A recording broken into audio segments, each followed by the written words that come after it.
Se passaram aproximadamente 400 anos de escravidão no Egito e finalmente chegou o tempo dos hebreus serem libertados. Mas Faraó está endurecido e então os juízos começam a cair em cima dele.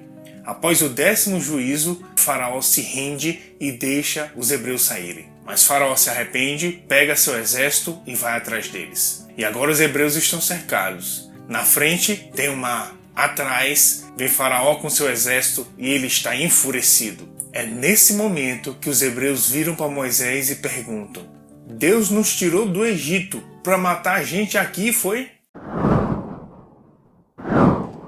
Olá, eu sou Léo Murata, seja bem-vindo ao Ponto de Equilíbrio e hoje eu quero falar com você sobre o Eu Sou. Sim, esse foi o nome que Deus deu para Moisés apresentá-lo diante do povo hebreu. Então, se você é novo por aqui, se inscreva no canal e não se esqueça de ativar o sininho para receber as notificações de quando nós postamos vídeos.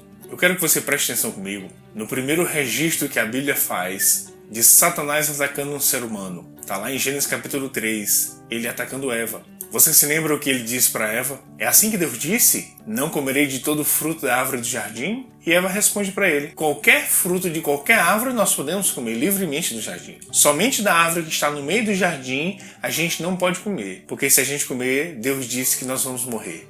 E Satanás responde: que nada! É porque Deus sabe que se vocês comerem, os olhos de vocês vão ser abertos e vocês vão ser como Deus, conhecedores do bem e do mal.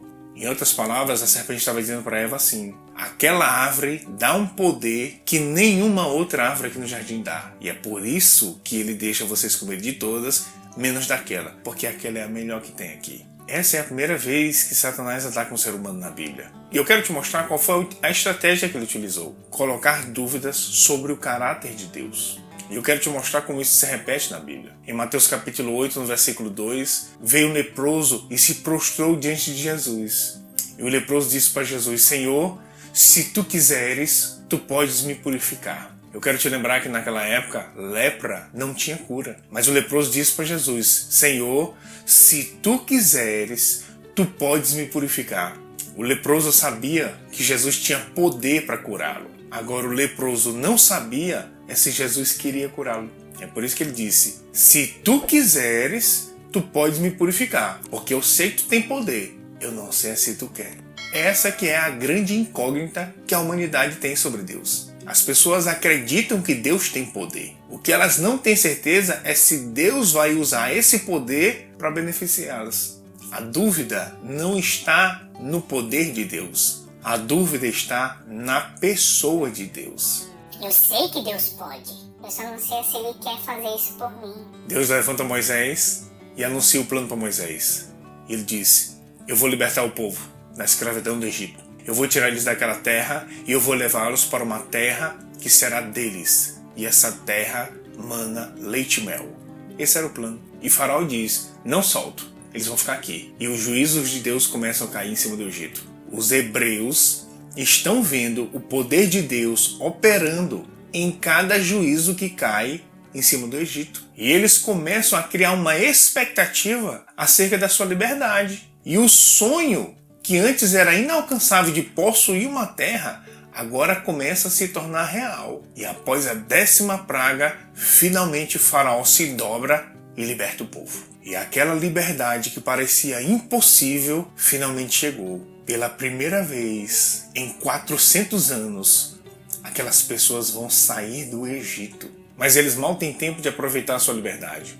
O Faraó se arrepende, pega seu exército e vem atrás deles, bufando de raiva, igual um touro selvagem. E é nesse momento que Êxodo capítulo 14, no versículo 10, registra o que os hebreus falam para Moisés. Será por não haver sepulcros no Egito que nos tiraste de lá para nos matar nesse deserto? Eles estão pensando que Deus fez eles desejarem ser libertos, eles sonharem com uma terra e eles criarem uma grande expectativa acerca desse sonho, só para nesse momento Deus chegar para eles e dizer: tô brincando, vou fazer isso não, vocês vão morrer bem aí. Você sabe por que eles estão pensando isso sobre Deus? Porque eles não conhecem Deus. Mas eu quero te lembrar que eles conhecem o poder de Deus. Eles viram o poder de Deus operando em cada juízo caindo em cima do Egito. Eles conheciam o poder de Deus, mas não conheciam a pessoa de Deus. E quando Deus estava conversando com Moisés, dizendo que Moisés é que ia falar com Faraó para libertar o povo, Moisés pergunta para Deus e diz: mas Senhor, quando eles perguntarem qual é o teu nome, eu vou dizer o quê? Moisés, diga para eles que meu nome é Eu Sou. Eu Sou. Eu quero que você perceba que Deus não disse que o nome dele é Eu Posso. Ele disse que o nome dele é Eu Sou. Eu quero te falar, meu amigo, que a maior necessidade que o ser humano tem não é conhecer o que Deus pode, mas é conhecer quem Deus é. Porque eu quero te falar que existem muitas pessoas que acreditam que Deus pode livrá-las de todo tipo de problema, mas elas não têm certeza se Ele quer fazer isso por elas. Dificilmente o diabo vai tentar enganar uma pessoa dizendo que Deus não tem poder para realizar algo. Ele vai tentar enganar a pessoa dizendo que Deus não quer fazer esse algo. Satanás não vai colocar dúvida sobre o poder de Deus. Satanás vai colocar dúvida sobre a pessoa de Deus. Golias era uma afronta para Israel. 1 Samuel 17 diz que por 40 dias Golias estava afrontando Israel, pedindo para Israel mandar um homem para guerrear contra ele. Agora, quem eram os responsáveis por tirar aquela afronta de cima de Israel?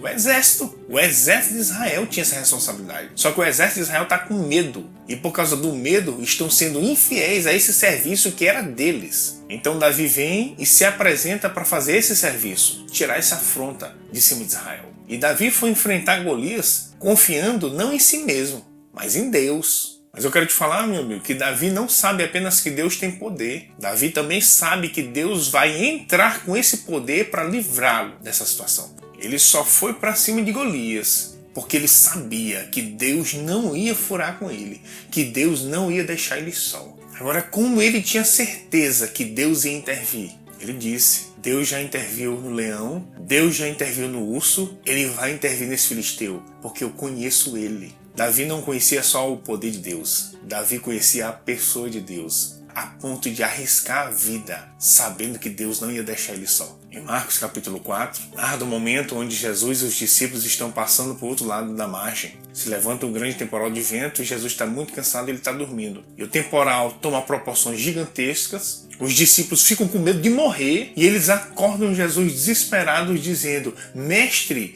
não te importa que pereçamos? Existe uma versão mais atual que ela diz assim: Mestre, nós vamos morrer, o Senhor não se importa com isso? Agora esses homens que estão dizendo que vão morrer e estão acusando Jesus de não estar nem aí para eles, são os mesmos homens que dentro de poucos dias Jesus vai se entregar naquela cruz para salvá-los. O texto diz que Jesus se levanta, repreende o vento e diz ao mar: acalma-te, emudece. E depois que Jesus acalma a tempestade, os discípulos se viram uns para os outros e dizem: quem é esse que até o vento e o mar lhe obedecem? Quem é esse? Você sabia que é possível trabalhar para Jesus e não conhecer Jesus? Em Marcos capítulo 3, no versículo 14, diz que Jesus designou 12 para estarem com ele e os enviou para pregar.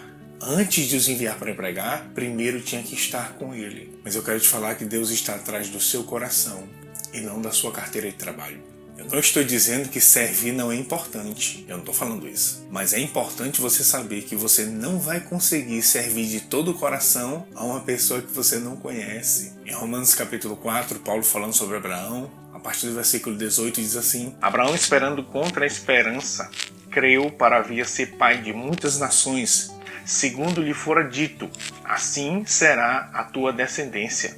E sem enfraquecer na fé, embora levasse em conta o seu próprio corpo amortecido, sendo já de 100 anos, e a idade avançada de Sara, não duvidou por incredulidade da promessa de Deus, mas pela fé se fortaleceu, dando glória a Deus. Abraão esperou 25 anos pelo cumprimento dessa promessa. Eu te pergunto, nesses 25 anos, o que ele tinha para se agarrar? Abraão tinha alguém na família dele que já tinha tido a experiência de ter filho depois de velho? Não. Na família de Sara tinha alguém depois de velho que já tinha tido filho? Não. A medicina da época é favorável para 2 velhos ter filho? Não. O que Abraão tem para se agarrar? Uma promessa. É só isso que ele tem. Uma promessa. Quanto tempo você acha que você consegue segurar uma promessa feita por uma pessoa que você não conhece? 25 anos, meu amigo, não são 25 dias. Mas no versículo 21 diz que Abraão estava plenamente convicto de que Deus era poderoso para cumprir o que prometera. Plenamente convicto de que Deus era a convicção de Abraão não é só no que Deus disse, mas a convicção de Abraão é em quem Deus é, plenamente convicto de que ele era. É possível você conhecer o poder de Deus e lá no fundo você não ter certeza se Deus vai usar esse poder em seu favor. Mas em Hebreus capítulo 10, no versículo 30, diz assim: Ora, nós conhecemos aquele que disse: a mim pertence a vingança e eu a retribuirei. Nós conhecemos aquele que disse. O escritor de Hebreus não conhece só o que foi dito, ele conhece quem falou aquilo. É possível você conhecer a palavra de Deus e não conhecer a pessoa de Deus. Salmos capítulo 23, talvez o mais famoso que tem: O Senhor é meu pastor e nada me faltará. Ainda que eu ande pelo vale da sombra e da morte, não temerei mal nenhum, porque tu estás comigo. Eu quero te falar, meu amigo, que se você estiver passando pelo vale da sombra e da morte, só conhecer o Salmo 23 não vai resolver teu problema. Tu precisa conhecer o pastor do Salmo. O tanto que você vai conseguir segurar esta palavra depende do tanto que você conhece quem falou ela. Se você gostou desse vídeo, clique em curtir. Isso faz com que o YouTube mostre esse vídeo para mais pessoas. Seja abençoado na prática da palavra e até o próximo vídeo. Quem está na nova aliança é uma nova criatura porque nasceu de novo. A sua condição não é mais a mesma porque você não é mais o mesmo.